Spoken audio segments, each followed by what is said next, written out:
Hey everyone, how's it going? Samson Folk here after Media Day. We are live, or I'm live. S will be coming on at some point as well, I'm pretty sure. It was a pretty positive Media Day as far as they go. I've been at one that was really not positive. This one reminded me more so of the 2022-23 Media Day, the first I ever attended, and for a couple of reasons, which I'll get into. But all the players seemed happy, excited. The vibe around the team, I think, is a positive one. If Jakob Pertl's commentary is ever considered a bellwether last season, where he said that they won't be attacking the championship this season, he says they're attacking the playoffs. It's always interesting when guys use the same verbiage. At least I think it is. And there was a lot of alluding to what's to come, and I don't think the players or Darko. I don't think anybody was afraid to say that they hadn't had anything figured out. And it was the question I asked to Jakob about where he'll be positioned on the floor and how that's changing, and how he said, he's curious to learn. And I think all these players, despite sharing some time playing together in the off season and kind of getting things like, hey, you go here, I go here, this worked well. There's still a lot to figure out. And teams, while guys do spend more so than they used to in the past, guys spend more time together in off seasons. Players obviously have more robust salaries. They're able to host and wine and dine guys and go to Spain or host them where they live and all work together and do that kind of stuff in addition to their vacationing, which they deserve. You still do a lot of the quote unquote figuring out at training camp.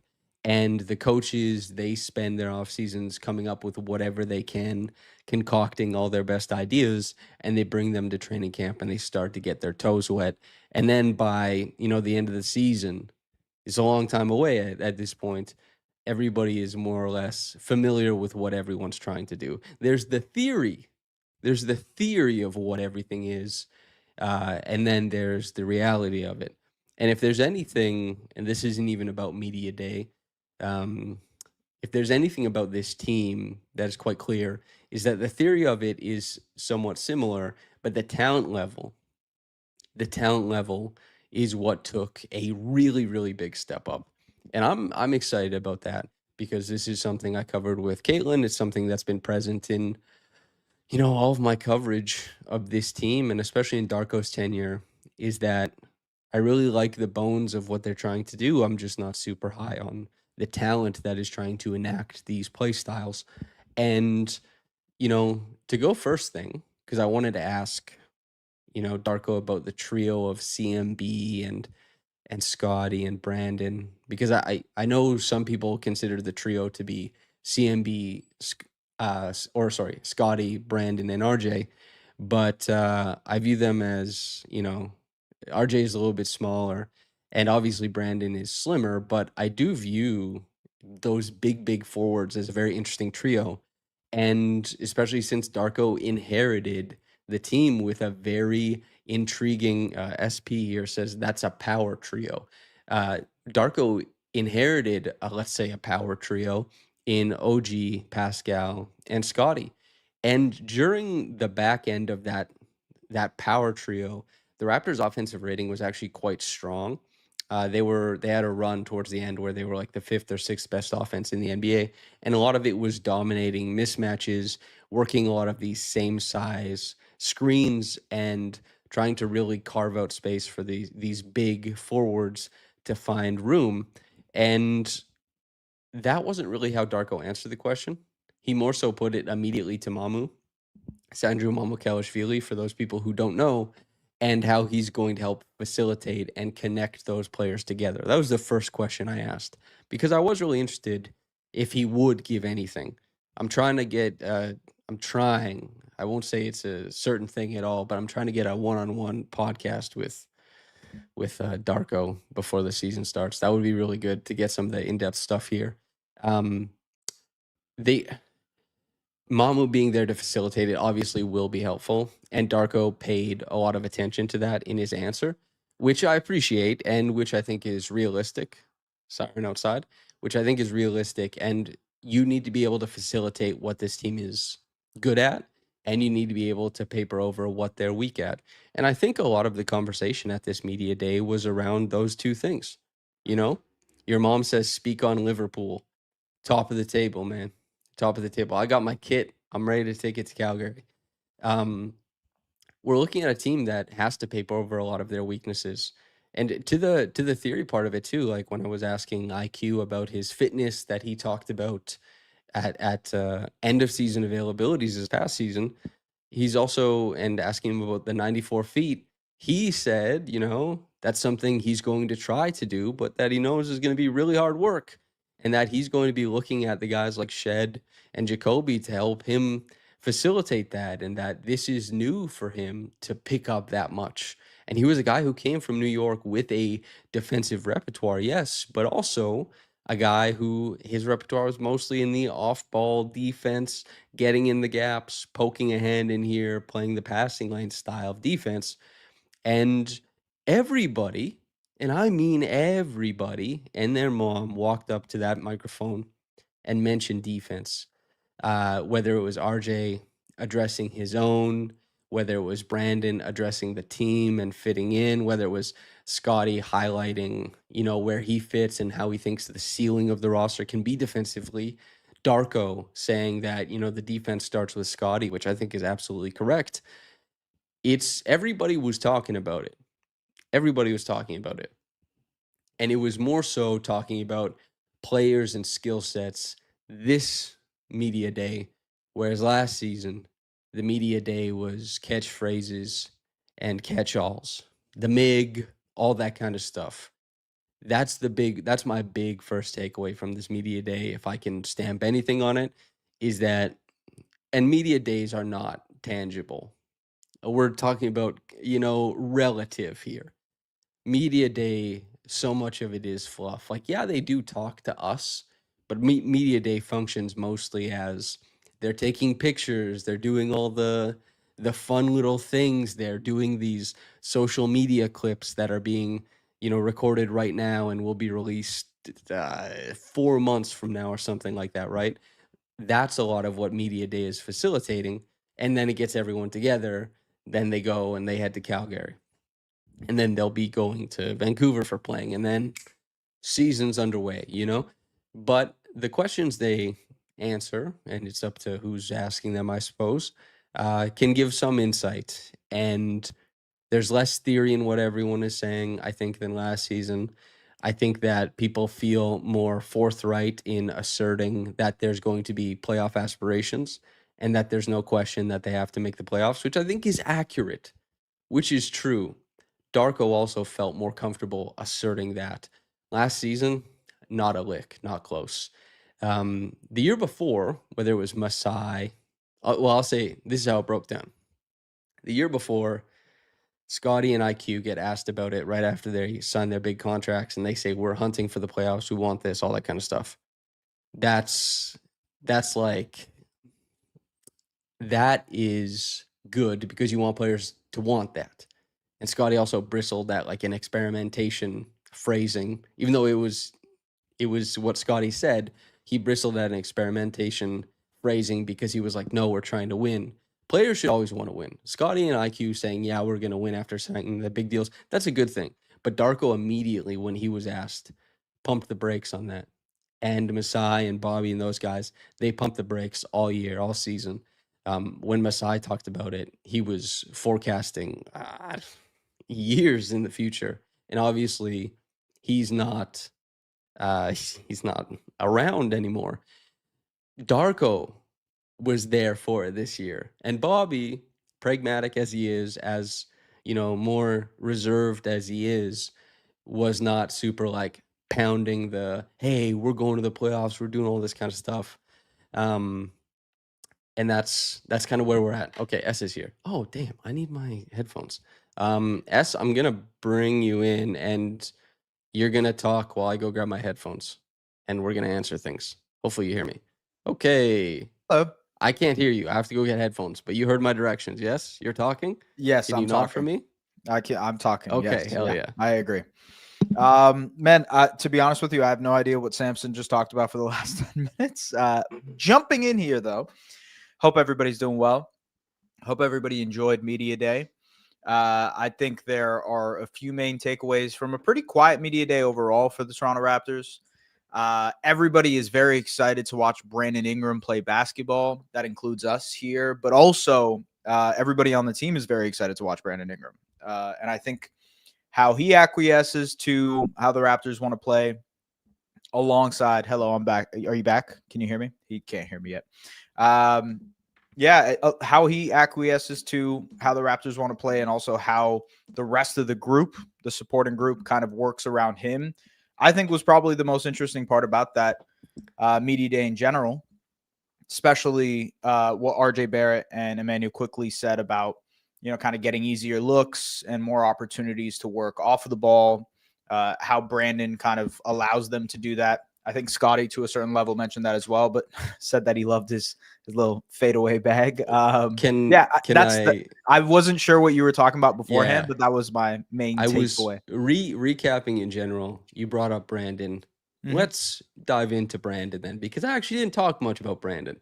I was talking about how it was like, there's a lot of theory about this team. There's a lot of talking about like hms and haws. Also, I saw a couple of people say, now that I'm looking at the hot mic things, the hot mic I think was awkward, but I saw it. It's not bad. That is Akil is saying like this. Akil is saying something that I think I've said to myself. Like if there's like a picture of Scotty on Instagram, and you just see like a wave of people making autism jokes. Mm-hmm. It's we're years down the line. And I think just Akil got they just panned to him or cut to him, and he was basically expressing, hey, why does this happen we still so much? Doing this? Yeah. He's not, Akil is not saying anything untoward about Scotty. It's awkward the way it happened. So Akil is not saying anything untoward about Scotty. Yeah, he's complaining openly about people who do. That's what the hot mic thing was. Obviously, because of the past, there's like everyone's ready. There's a whole hubbub. It's heightened. Yeah. Yes, heightened. Heightened also is the offensive potential and floor with Brandon Ingram. Start me off on how you feel about it. Like I was saying earlier, I think everybody is just excited to see how he works within what the Raptors want to do. When you listen to RJ Barrett and Emmanuel Quickley talk about like, oh, IQ, I'm going to be more off ball.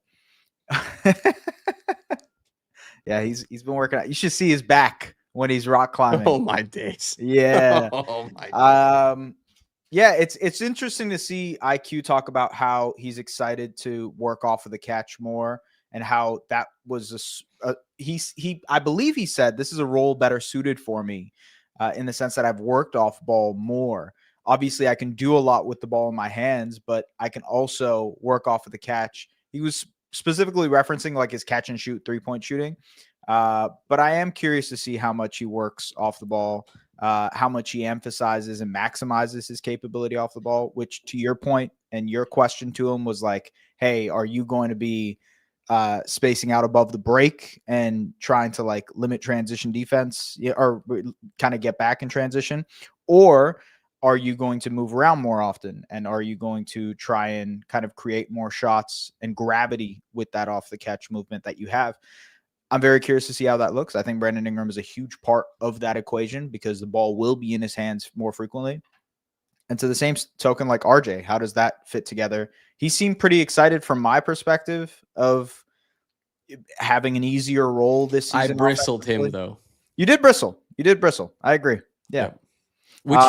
But he seemed excited overall. He seemed like he was in a good mood. RJ was in good spirits, but I did the same thing to RJ that I did to Fred, and it was in the same building. AI Sims or Al Sims here says the lighting in the presser bad. It looked like maybe they were trying to use natural lighting. It was like a greenhouse type thing. Yeah. It was in a completely glass wing of Hotel X, and so there was natural lighting everywhere. And it's the same thing in 2022-23. OG couldn't see. because the Yeah. sun was shining directly into I'm his face. to be honest with you, I'm surprised they went back to Hotel X after how that was. Yes. Well, whatever. Which is, it's also out of the way. Anyway, so what bristled RJ was in the same way that the start of the 2022-23 season, I asked Fred about existing as the guy who has to finish on offense because it's going to be led by two wings, Scotty Barnes and Pascal Siakam, and to some degree OG at the time. And Fred kind of bristled at it. RJ, when I said it, because again, this is why it would be hard to be a coach in the NBA, is you have to manage expectations. And I know RJ said there's no egos on the team, but you have to manage ego. Is what I'm saying is something that Bobby said openly. You know what I mean? Yeah. What I'm saying is obviously something that gets talked about. It's just I'm probably not being as political or like massaging it in. Yeah. Coy, sure. And just in that moment, RJ probably felt like I was demoting him in my mind.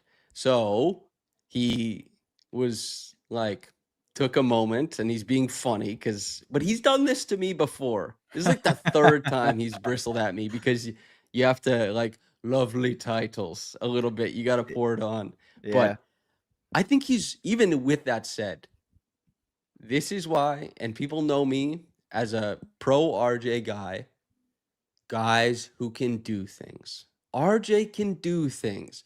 Buy-in is important, it's necessary. But when Brandon said that RJ attracts the ball, when Yeah. Brandon said that RJ was different than he thought, he's more of a passer, he's better at creating, all of that kind of stuff.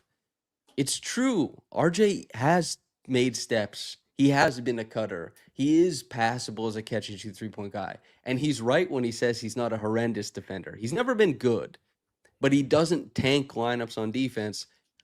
I feel like RJ's in a good spot to have a good year. I don't know about going forward, what the organization is going to want to do, but the guy can play. That means a lot to me.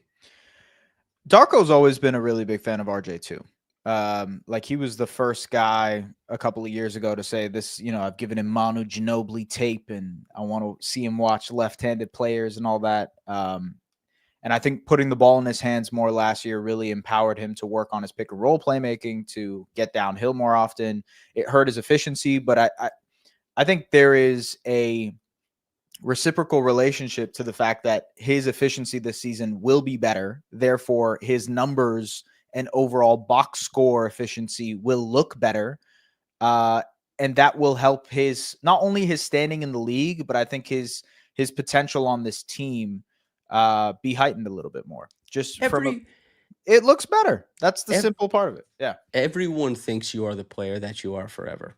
It's partially, and you will remember this, Pascal isn't the best, like he's not the best example of it because Pascal was pretty adaptive across his career and wasn't a high pick like RJ. Yeah. But Raptors fans had a very like skinny conception of Pascal and where he could fit and what his game would look like. And so did the league. And then he goes to the Pacers and he changes everything that he does. Everything. Top 20 player according to ESPN now. And Rick Carlisle and everybody around there says, this is the most selfless guy who immediately adapted to everything we want to do. And then bang, he's integral to a finals run. He's integral to an Eastern Conference finals run, all that kind of stuff, right? That's the example of players who can do things. Yes, they need to apply themselves and implement themselves. Yeah. But they have to. But skill set is really important. And that being said, we got away from Ingram pretty quickly. I want to go back to him. I'm glad RJ. I'm glad you said that, because narrative, and you asked this about I think you asked RJ this about like the misconceptions of why fans have these misconceptions, and he's like, you guys have these. Yeah. But also it's like he and Brandon, that's why I asked, he and Brandon have misconceptions about themselves too. Totally. Yeah, 100%. I mean, players believe what they want to believe about themselves, but also like players in general are not good general managers, like, there's like a team building thing where there's guys who will be like, yeah, that boy's nice. And it doesn't necessarily fit what the team requires at any point in time. That was sort of the LeBron thing for a while, where he would find a guy and it wasn't necessarily the right type of player that they needed, you know? Anyways, Well, back to Brandon Ingram. Can I just mention something? yeah. To your point about narratives, I think that's what I got caught up on when he got traded here in the first place. And that's why I was so down on it initially. I also got, and I'm a victim of this. A victim of this. I got caught up on the hoopla of like, this is a guy who frequently gets injured, who is a mid-range guy, but hasn't been able to really expand his game beyond that. I think that to me is how some of these narratives develop in your mind. Is you develop preconceived notions about these players, and that sticks. I think the way that changes, and the way it changes for any player, is if they're a part of a winning situation. So Yes. if Ingram starts winning, if the Raptors start winning, then I think you'll see it very quickly change towards, well, Scotty is this perennial all defense level player who can get to this level and this level. Valuetainment, by the way, that's crazy Now we know who that is, by the way. Yes, absolutely. So to me, it's more about winning and how the preconceived notions of players end up changing because of being in a winning formula. That also applies to Quickley, who like really got gassed in New York because he was a part of a winning It's New thing. York. It's New And it's New York. York and all that. And eventually, I think he can help be a part of the winning formula in Toronto too. We'll see. Jay Crowder is a good example of this. Totally. Yeah. He was, the context of wherever he was very important to what Jay Crowder did. And Jay Crowder was also like functional and good, but his reputation outlasted his effectiveness. 5 And seconds. yeah, 5 second round picks. And it was because he couldn't do that much. And his limited skill set was comfortable in these other places. But Brandon, I think, I understand if you're saying we're building a contender. I do. It's hard to envision a lot of players as like one of the two best players on a contender. But when the Raptors are making a trade where they give up very little and they're just comfortable paying Brandon because they don't sign anybody, the money's getting spent. Yep. And they might not be planning on spending the money when certain players' contracts end either, right? So Brandon is a guy who I think very tangibly affects winning in the regular season. Mm-hmm. Now, I know people like team building, like, well, I can't forecast it to this level. But in the regular season, Brandon affects winning. He helps winning. He's very much that way. He just has to be healthy. I Totally. did. Yeah. I Obviously, the Raptors are having conversations with him quite often about expectations on defense, about all of the movement. I'll read some tea leaves here. The way Brandon talks, it sounds to me, and I could be wrong, but like the movement is happening around him when he's playing. Like he talks about it like a thing that's happening over there. Like, yeah, they move a lot. Not like, oh, we're moving a lot, Yeah. which Yeah. I think is something interesting to watch for. Like the Raptors moved a lot when Kawhi was on the team, and they played very different when Kawhi was off the floor. And that manifested in pretty unique styles between Kyle Lowry guiding everything versus, and obviously Brandon isn't Kawhi level, but I don't know if Ingram's gonna be moving that much. If I'm being honest with you, does that pass your Hmm. sniff test? I probably would agree. I mean, he's also what year is this Ingram heading Heading into into? year 10, Year 10. It's hard for a player who has reached all-star status before to change too much about their game. And I think one of the things, even though when I was looking at the numbers for Ingram in New Orleans in general, he got off the ball quickly. Like people talk about him as a ball stopper, but from watching him, it's like the only times he really gets into his heavy isolation bag is nothing else happens offensively, and it boils down to there's 8 seconds left on the shot clock. You have to create something for the Pelicans. That kind of reminds me of the in a pinch scoring that Pascal had to do, and the notion of oh, well, Pascal wasn't a good isolation scorer. It was like, man, he is getting fed grenades to have to deal with, especially over the last couple of seasons of his career in Toronto. Um, I I don't think he's going to randomly just start moving and cutting off the ball. I think there will be a lot of standstill, but there's also utility to a player who's been a pretty good catch and shoot player and shooter Also of gravity. being and gravity. Yeah. Just standstill gravity. Tons of Mhm. players have it. Like when you go back and watch Ingram's threes last season and the year before, and I think I tweeted this out, this crazy stats, like 70% of Ingram's threes in all of his years in Toronto or in New Orleans were off the catch. Like he loved taking off the catch threes as a part of his total 3-point shot diet.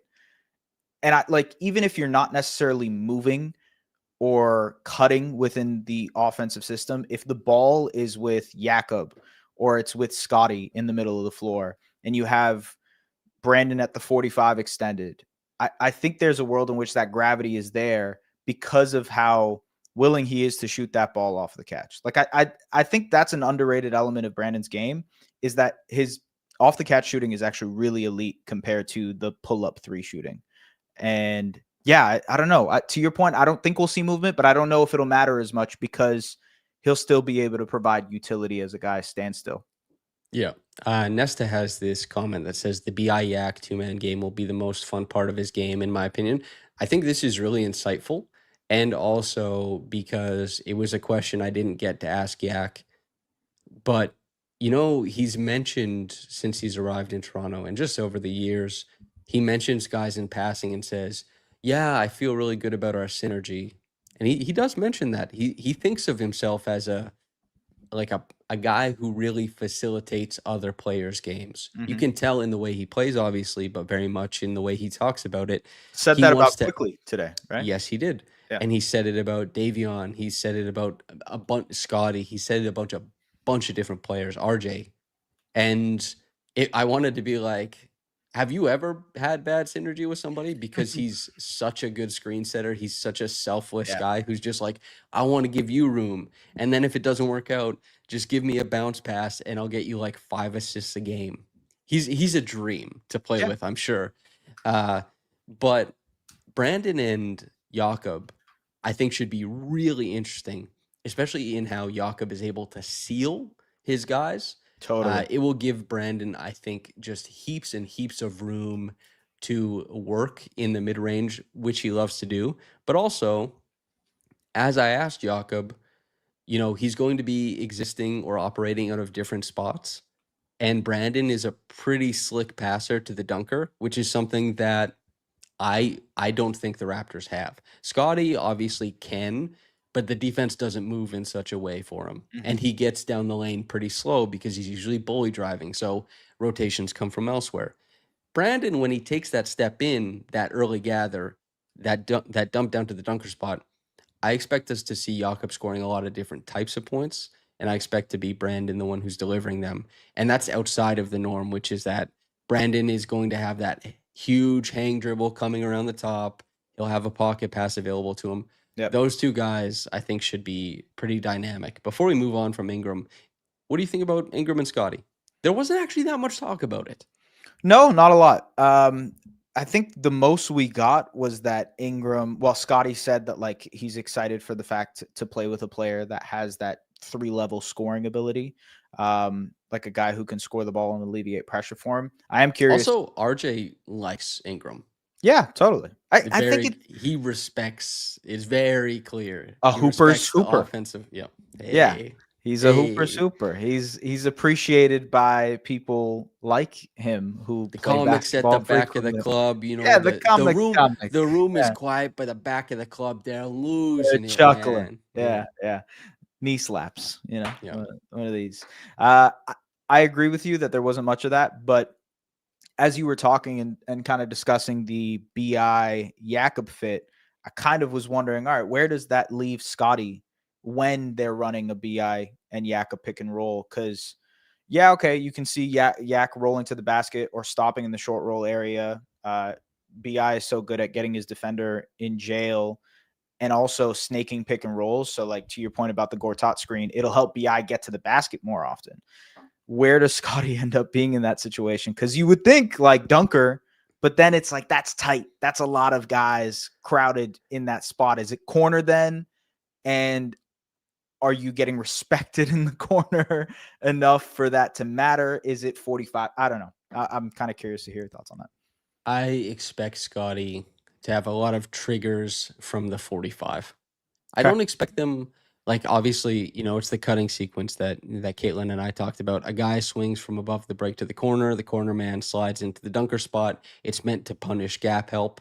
If anybody wants, there's a video of I'm showing the plays as Caitlin describes it on my Twitter. Actually, there's a video of it on Raptors Yeah. Republic. It's like a 2-minute video on Ingram, and how Ingram getting deeper than guys like Scotty and IQ did means that those types of cuts are more dangerous. Mm-hmm. That's the whole thing of this Ingram edition. Isn't that Ingram is a guy who adds 15 wins to a team normally, but that the Raptors are set up in such a way that he should help reorganize or orient things properly and bring danger to concepts that the Raptors have been inputting prior. And, it's not just that he's better as the number one on offense, but it's that Scotty's better as a number two or RJ's better here and there. But to that point, Scotty being a guy who, if they do put him in the corner, having him be the guy who slides dunker, pretty comfortable. Yep. That also means that he might drag a guy. That might mean that there's less help present in the middle, the short mid range, especially for Jakob to be dumped down to for his push shot or for For sure. Brandon's mid range making. And if they don't want to play Scotty in the corner, which I don't know how often that's going to happen, it's Scotty Barnes. Him being a guy who triggers, like the Wade cut, the same Yeah. side stuff. Yeah. I think that'll be quite present in his game. It's this. There's a reason why when I asked Darko about CMB and Brandon and Scotty, he immediately pivoted to talking about Sandro as a someone to facilitate that with spacing. Spacing is not everything that people make it out to be traditionally. It's not just guy shoots 38% on 2 attempts per game. Suddenly spacing is solved, but it is relevant always. Mm-hmm. And Darko has been a guy who's written big, like academic journal type articles about how spacing works. And he wrote it with Quinn Snyder and how this kind of functions. But there does have to be some shooting on the floor. And Ingram will obviously facilitate the first part of it in creation, but the second part of it in gravity and spacing and stuff like that. Who do you want to talk about next?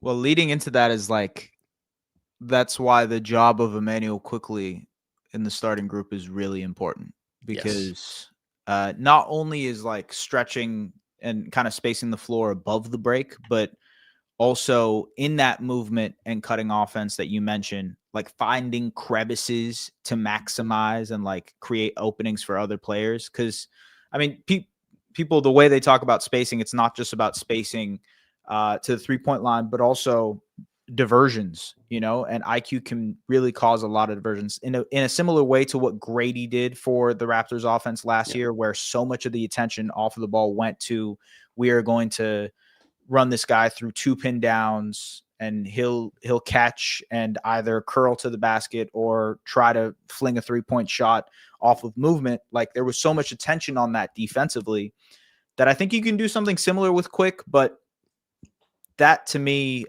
is a lot about like his willingness to let the ball fly, like just shoot the damn thing, And I know that was part of the conversation today. Vivek Jacob asked this when it comes to like, hey, you shot 7 threes last year for the Raptors, and he was surprised at that himself. He was like, 7? Really? Like I could probably get to 10. I would like to see that. I would like to see him get to 10 and doing it in a way that functions for the Raptors offense so that BI and Scotty can still be handling more of the on-ball reps. That to me is like the main question for Quick moving forward this season. Also, attack closeouts, floaters, etc. How that all looks. But yeah. I know you don't like the floaters. I know you don't like. I don't care about floaters. But it was such an important part of his game in New York, and it just disappeared in Toronto. I think part of that is he was on the ball so much more in Toronto versus New York.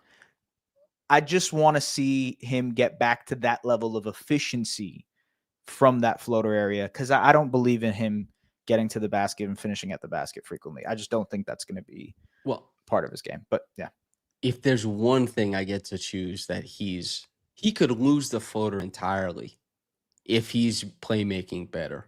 sure. That Yeah. that I understand he doesn't get to the rim, but neither did Davion Mitchell. And somehow Davion Mitchell still facilitated good pick and roll offense because there's an awareness and there's a care about the types of shots he's trying to create. IQ, it doesn't seem like he approaches playmaking the same way.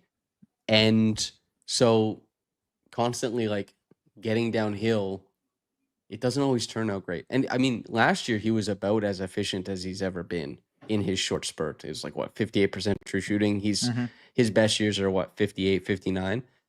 I am really interested in one, how he makes progressive reads, attacking stuff, but really it is that I don't float anymore. I attack the 3-point line because that number 10, Darko gave that quote. It was Last year. Yeah. IQ's. It was might have been like 2 games after he arrived. Yeah. You know, it might have been 2 games after he arrived. He's like, I want him shooting 10 a game. It's like, yeah, that would facilitate things offensively and just from an efficiency standpoint. You don't even, because getting downhill and the floater, James Harden, Trae Young, those are 2 great examples. They're Elite. different, but Yeah. they're using the floater as a counter because they're so good facilitating from the middle of the floor. IQ is usually pretty one note once he gets to the middle floor. I don't care about the floater. Stay above the break. Let it fly. Mm-hmm. That's, and I think that's fair. Yeah. If that is what he's doing, I think the efficiency is going to be there. 1, 2, it's going to facilitate better looks for the rest of the offense because of his gravity. And 3, he's going to score points and he's going to be a linchpin in so many winning lineups. Yeah. And then on the other side of things, what did you make of him being like, it's going to be tough, 94 feet. Yeah. Ball pressure is hard. He mentioned it multiple times. He's like, yeah, man, I don't know. I need some help there on that front. The coaching staff is still trying to get me to like buy into that. Jamal Jacoby. Yep. Jamal Jacoby too. And I think that's a fair assessment of his game. I think that's a level of self-awareness that I think is good to have as a player. Whereas like, hey, like I don't necessarily know if this type of defense is the thing that I can thrive at. What does that mean for the starting lineup and its success defensively then? Because as Darko mentions, it all starts with Scotty Barnes on the defensive end. So much of what he does as a sweeper is, and you know, he even said this is like the way we like to be aggressive and hound the ball. It allows me to, you know, get in the middle of the floor, cause deflections, create steals, create blocks, etc. If you can't do the first part, if you can't pressure the ball, does that force the Raptors' hand in terms of changing the way the starters play defense versus how the bench plays defense and what those guys provide? And so is there a tactical shift? Is there something that they might have to do in terms of when Quick and RJ are together as the point of attack defenders for you? Are they going to, and Brandon, you know, Ingram too, is as part of that kind of nucleus on the perimeter. How does that look when you want to play a style defensively that doesn't necessarily match what those guys want to do? Yeah. I don't. So yeah. SP says make it 80 feet, allows you to observe before pressuring. I'll say this, the Raptors were one of the highest. Towards the end of the season, their average pickup point was around 50 feet. 94 feet is just a saying to express ball pressure. A lot of pressure. Yeah. Only it's like the 3-man press, 1 guy baseline, 2 guys hovering in the half court, 2 guys at half. A lot of teams will press off and inbound and then back off too. And then release, yeah. There's a lot of different ways. Obviously, like S and I in our coverage this season, we'll talk about the intricacies of what pressing looks like with different guys. But when we say 94 feet and when we're asking IQ, it's not meant to be taken as completely literal. More like 0.5 offense, you know? It's like it's not the exactly sending passes at 0.5 speed or whatever, you know? So. Yeah, exactly. Mark Tavares also says every NBA player has an ego. It's a must. How big is that ego is important to know, but also how selfish they are is important. Yeah. RJ saying there's no egos is like he's expressing their togetherness. There's egos. RJ also answering another question, looks Joseph Cacharo in the face and says, "I'm one of the most confident people you've ever met in your life." Like there is a lot of confidence there. And it's also why, Bobby said competition is good. These guys have been the best player everywhere they've went basically until Yeah. they arrived here. And how that meshes and how that looks, it doesn't mean that the players lose ego. It means that they accept some things and pecking order goes properly and there's respect within that. But oh baby, Mhm. there's ego. But I'll say this because I see people talking about it in chat. RJ does. This is my opinion. Caitlin and I talked about this. She advocated for Ochai. I think RJ in the starting lineup is better. I don't think it's. I understand there are fit things, but I think RJ is a better player. I think usually you want to Absolutely. put the best players out there, and I trust. Could be wrong, but I trust RJ to make adjustments to his game. Also, there's like 140 people here. Make sure to like the video. It'll message it out to people afterwards and maybe during. Hopefully, they'll learn a little bit about the different types of ball pressure. Maybe they'll enjoy what we're talking about and they'll stay with us for the season of coverage when the Raptors are actually good. Anything else you want to talk about, S? It's 40 minutes. We did 40 minutes just on Bobby. Yeah. I don't know if there's like the takeaways. I thought it was a pretty calm and relaxed media day Mm-hmm. in terms of major takeaways. I think some of the interesting stuff was, Darko saying how deep they want to play and 10, 11 guys. The fact that they sort of believe in their depth. Now that's good to say now, at this juncture, it's fair to be like, we're excited about the depth and how deep we can potentially be. That can change over the course of the season. I think the other thing is just, hey, we are very excited to see how Brandon Ingram looks with this group. I think that also resonates with how we feel. And how does that permeate throughout the rest of the roster in terms of the effect on RJ, Scotty, IQ, Jakob? That was the main takeaway for me, is like, what is this? What is the outlook of this team when you add this high usage player into the middle of the floor for everything? I don't know. Anything else you got here? There was a couple questions. There was okay, why wasn't Grady there and why was he not discussed? Grady was discussed a little bit by Darko. Yeah. Vivek asked about him, why he wasn't there. They only do a certain number of players for the media availabilities. Like Grady was talking to Akil. Grady, I'm sure, was talking to many members of the Raptors staff doing like social media stuff, but they only pick so many players. And Brandon Ingram is there. And is Grady more of a talking point than any player who was there today? Mhm. Definitely not. And like On they have to Grady, go ahead. so one of the questions I asked was like, hey, Darko, if you're playing 10, 11 deep, does that, and the way that you guys want to play defensively, does that dictate the types of Yes. players you are including in your 10 to 11 man rotation? And it wasn't necessarily a Grady question, but it was more like, That was a Grady it question. was a Grady You're a little question. liar. Yeah. All right. It was a Grady question. Like how that was, I thought it was interesting that he said there's no weak link in our Raptors defense and he wants to hold people accountable. I'm not necessarily sure that's true. Uh, we'll see how that looks again throughout the course of the season. But if they are prioritizing defense and they want to play 10 to 11 deep, how does that shake out for the guys who don't have the offensive utility? I don't know. I'm curious about that when it comes to Mobo, when it comes to Yeah. CMB as a rookie, Jacoby, even like what does that look for guys? Jamal, right? These are all guys who like could be really, really impactful players for your defense. How they fit into the offensive equation of things is that's question moving forward. Yeah. Caleb asks, what chance do you think RJ isn't top 5 on the team by the end of his contract?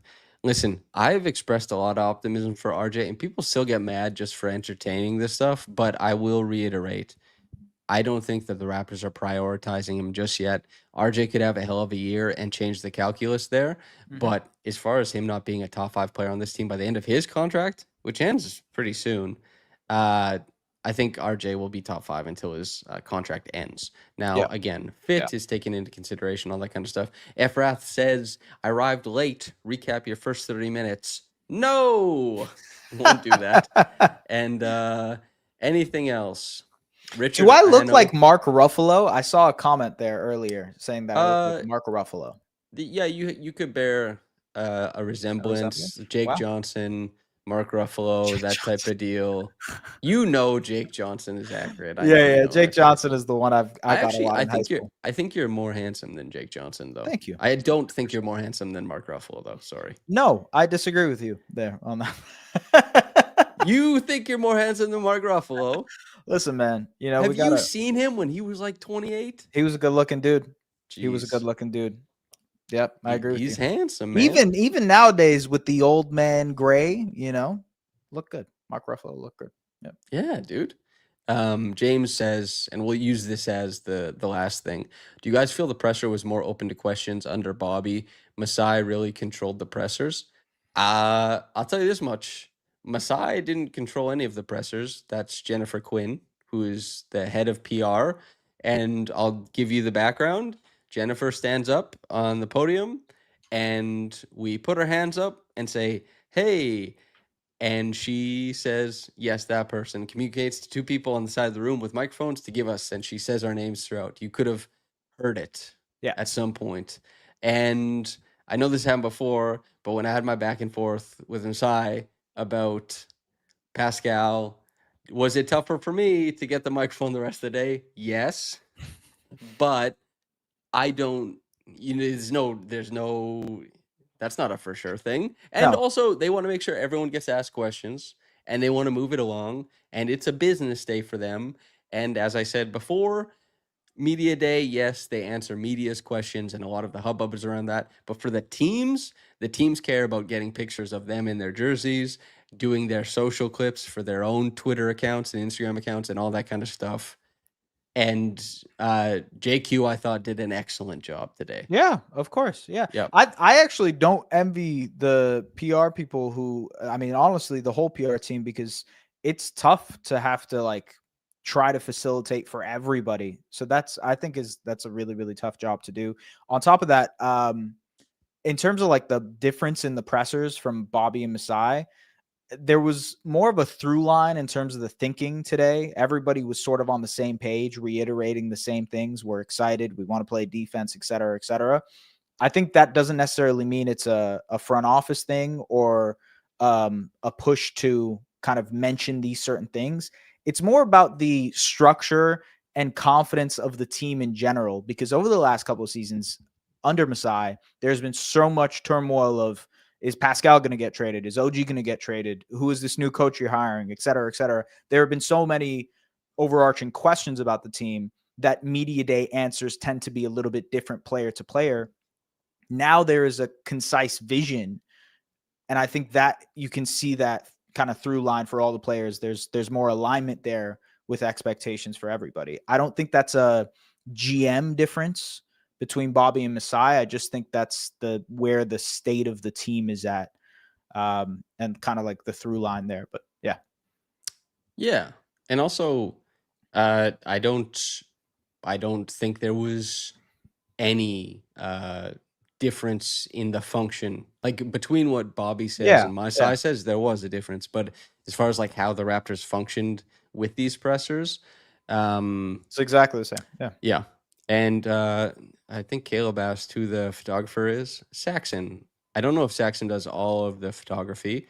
I don't know if he's doing it all today. I know he does a lot of it. And Yeah. Saxon is an excellent photographer. Mhm. Vegan Grass says only PR team that had 2 hot mics in a year. LOL. Yeah, I think probably the I wonder. I don't have an answer for that. Yeah, that's tough. Look, I mean, look, we are not like there with the content production team and how they set up their microphone and equipment situation. So Yeah, man. how are we supposed to answer that? Other Also, than that's like man, that's tough. that might not even be PR. Because actually, you know what? There's like 7 different mics and cameras in the room. There's been stuff in the past and with multiple teams where it's just like a third party Yeah. mic or camera catches something. There's a very famous deleted Dennis Schroeder thing after I don't decisions were remember. made that Dennis Schroeder was like disappointed with what was happening and expressed it, and then everyone was like, hey, whoa, whoa, whoa. You know, it happens. I guess just I don't know, man. Yeah, I don't Whatever. know. I I don't don't know. know. I don't know how you. You and I Yeah. didn't look bad, so it's Yeah. great. It's all Yeah, we great. didn't get caught. Yeah, it's funny because we're like, yeah, we didn't get caught. It's like, what do you even? I don't know, man. It like the hot mic stuff is so funny to me because I think like initially that first hot mic situation and a lot of hot mic situations that you've seen, if you tap into the YouTube live for any NBA team, not just the Raptors, they will have hot mics, you know? So it's sort of like the industry standard. It's just Well, I think unfortunate. Yeah, it's a Raptors fans. It's what Brandon Ingram said. It's just applying to something else. Raptors fans care a lot. we do. And Yeah. it's a huge fan base with a lot of other things going on. And then there you go. Yeah. James says, Samson, you should write the question for Akil. I really like Akil. Kills awesome. I'll step out. I really like Akil. He has something that I don't have. A lot of energy. There's a difference to what they're trying to achieve also. He works for MLSE. Yeah. Yeah, it's a different thing. What is Akil gonna start asking Jakob about, like Ball pressure, elbow entries, and all that elbow kind of stuff? touches? Yeah, No, that's yeah. not gonna happen. Yeah. It's a big industry and I'll tell you what, James, as much as I wish it wasn't the case, from what Akil asks to what I ask, fans on the whole probably prefer his questions to mine. I'll say. And Akil is being extremely nice to me, and he's a good basketball player. He is good. And he was defending Scotty Barnes in that clip. I'm quite certain of it. Yeah. That's the no more entertaining hot mic stuff. How's that feel? We could end it here. Oh my God. Yeah. Hey, I mean, just like a wrap up, we got flights to catch, both of us, in the next couple of hours. We will be in Calgary. So if you guys want to say hello or anything along the lines of that, if you got recommendations for what we should do, let us know. Yeah, we'll be there shooting stuff, filming stuff, writing stuff. Should be fun. Yeah. Yep. You try and get out to those big old mountains, man. Yeah, man. Yeah. We gotta be little mountain men together. Okay. Make sure to like the video before you get out here. If you're new, subscribe. The work gets better than this, actually. And I know you enjoyed this, but the work does get better. Yeah. If you're in Calgary, come through. Hang out. Well, we're not going to hang out with you, but like say hi. You know what I mean? I don't know where I'm going with this. Come say hi. We'll say hi. Someone just said I look like John Belushi. You guys got to pick your white guys. You know? Let me see. John Belushi. John Belushi is the SNL dude, I'm pretty sure. All the Belushis were like SNL adjacent, were they not? There's all the Belushi.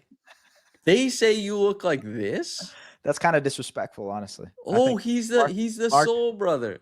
Yes, he is the soul brother. That hurts, man. Mark, that hurt me, man. I like the Mark Ruffalo comps more, you know? Well, that was cool. Like, it's a really handsome guy versus a not handsome guy. You don't look like John Belushi. That's rude. Thank you. You know what I mean? I've gotten worse comps. You know, actually this is not a bad comp. I got Jose Altuve. I get Jose Altuve a lot, actually. Oh, also, ASM says Blues Brother, not Soul Brother. Yeah, I was thinking of Soul Man, the Blues Brothers song. Yeah. Portmanteau, whatever the hell. You don't look like John Belushi. Mark Tavares says sorry. This is like when S told me, just because I was bald, he said I looked like Pitbull. I nearly throttled him, man. I was like, I don't look like Pitbull. You shut the hell up, man. That's funny, man. You look like Hassan Piker. Hassan Piker. See, I don't see that. That's just you saying dude with a beard who looks Middle Eastern. That's all it is there. I don't see it. I'll take Mark Ruffalo. I will accept Mark Ruffalo. But both Middle Eastern. True. But white passing. Hassan is a little white. Yeah, that is true. Yeah. Mr. Worldwide in the Hulk. Caleb, you've given S his dream comparison, and you've taken away, and you've given me my worst. I hate that. I hate what you've done here, Caleb. Well, there was one time you got comp to Joe Ingles, and I think that's more disrespectful than Mr. 305. That's just Oh yeah. the Joe Ingles comp Could was you rude. imagine? That was rude. By the way, Z shrugs. We know if you tell someone they look like Hassan, that means you're calling them handsome. Hassan's Yeah. very handsome. Oh yeah, absolutely. But anyway, what was? Oh yeah, the Joe Ingles thing. How do you give a guy buckets all game long, and like burst past, and someone tells you you're like Joe Ingles? That to me, I couldn't believe it. Just because you're white. Not a lot of hair on the head and lefty. Tough. Okay, what do you want to say before we get out of here? All I'll say is we accept any and all comps, and we appreciate it because this is part of the fun of like having a live show and stuff like that. I know you guys are having fun with it. I'll take Hassan Piker. I'll take John Belushi. I don't mind Mark Ruffalo. No problem. You know, why not? I'm down. And you got Mr. Clean, Mr. 305, and Joe Ingles. Tough scene. Caruso. All right, everybody. No. Thank you very much. We'll see some of y'all in Calgary. You'll see a lot of our work in Calgary. Like, comment, subscribe, all that good stuff. Come up with more comparisons in the comments. We need the engagement. Okay.